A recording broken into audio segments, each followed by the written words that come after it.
Hello and thanks for joining us. With your CIGTV News Update, I'm Jamie Hicks in for Donna Bush. And with your top story today, the Cayman Islands Department of Tourism, in conjunction with the Caribbean Tourism Organization, is hosting the 9th Annual Tourism Human Resources Conference. Taking place at the Marriott Hotel on 7 Mile Beach, this year's theme is Building a Resilient, High-Performing, and Sustainable Caribbean Tourism Workforce for Global Competitiveness.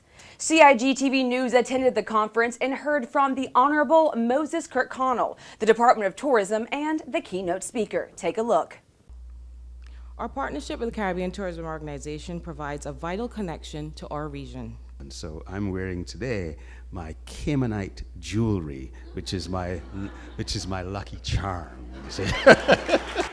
On behalf of my government and the people of the Cayman Islands, it is indeed an honor to extend a warm Cayman-kind welcome to each of you here this morning. It's an excellent morning. We're extremely happy to partner with the Caribbean Tourism Organization, Department of Tourism for a Human Resource Conference here in the Cayman Islands.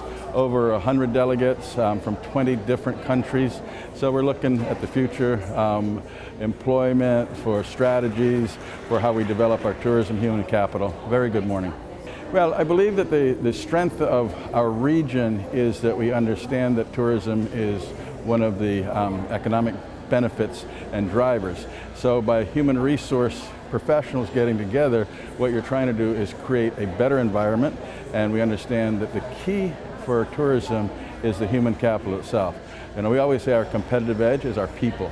So anytime you get the people who are responsible for developing strategies together, especially representing the whole region, it's a very, very important step forward. And it's a yearly event, so from our standpoint, from the Cayman Islands standpoint, we're very happy to host it this year.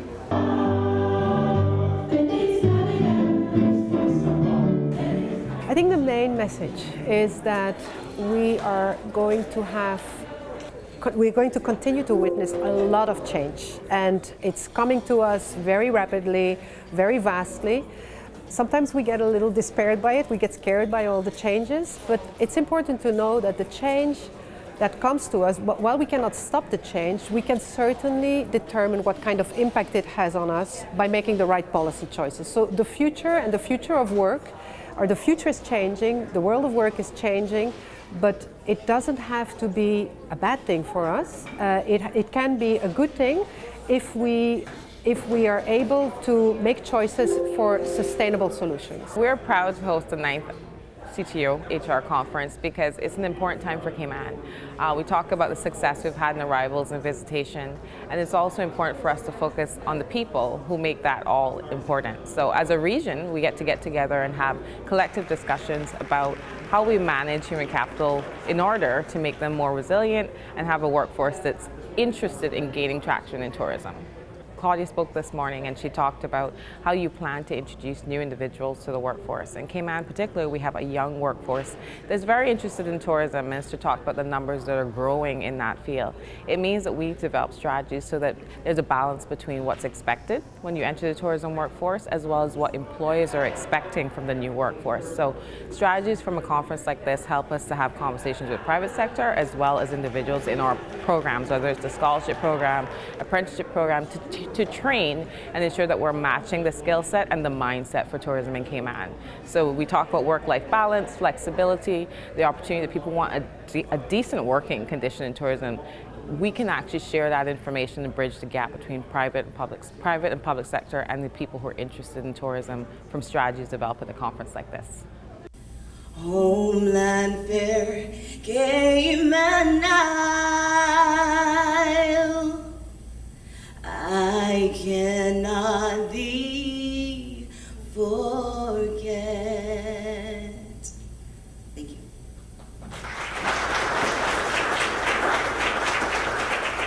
The 3-day conference started today and will wrap up this Friday. And with that ends today's news update. You can catch it all of our latest news on our Cayman Islands Government Facebook page or on our YouTube channel. For now, I'm Jamie Hicks, and thanks for joining us.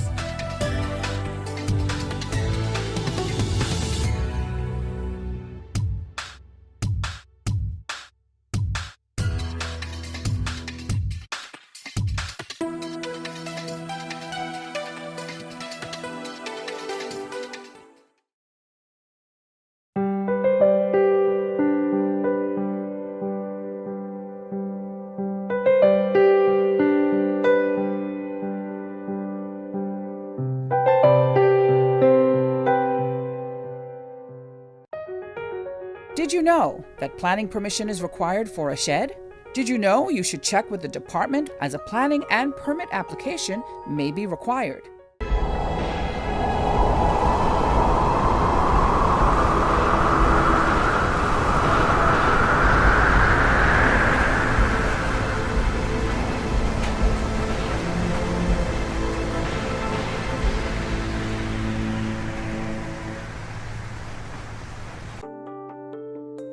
Did you know planning permission is required to clear land by mechanical means? You should check with the department as a planning and permit application may be required. Boating, fishing, and water sports in the Cayman Islands are great, but keep a cool head. Here are 7 tips for fun and safe sea outings. Number 1. Use a checklist to plan your outing.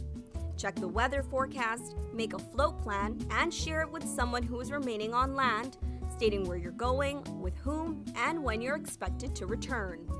Visit your nearest marine supply store to get your safety gear. This includes signaling mirrors, whistles, and a flare kit.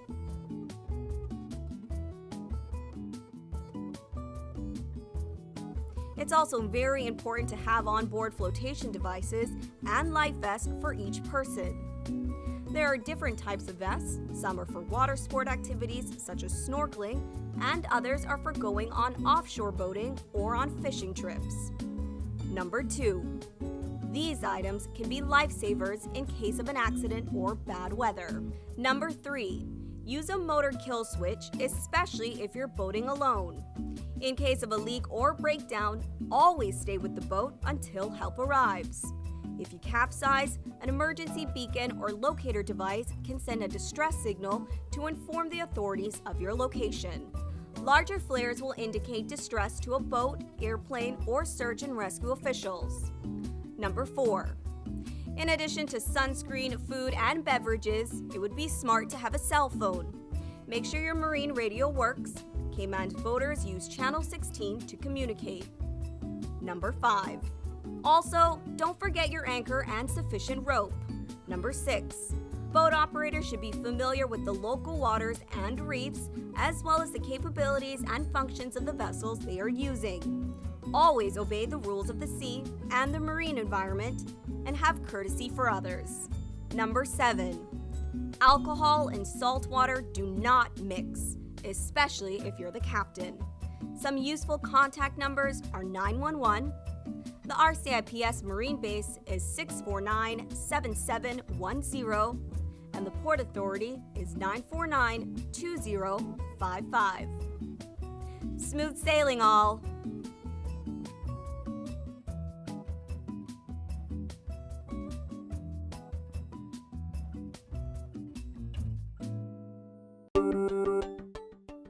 Did you know that planning permission is required for an addition, alteration, or any material change to your house? The 10% rule no longer exists.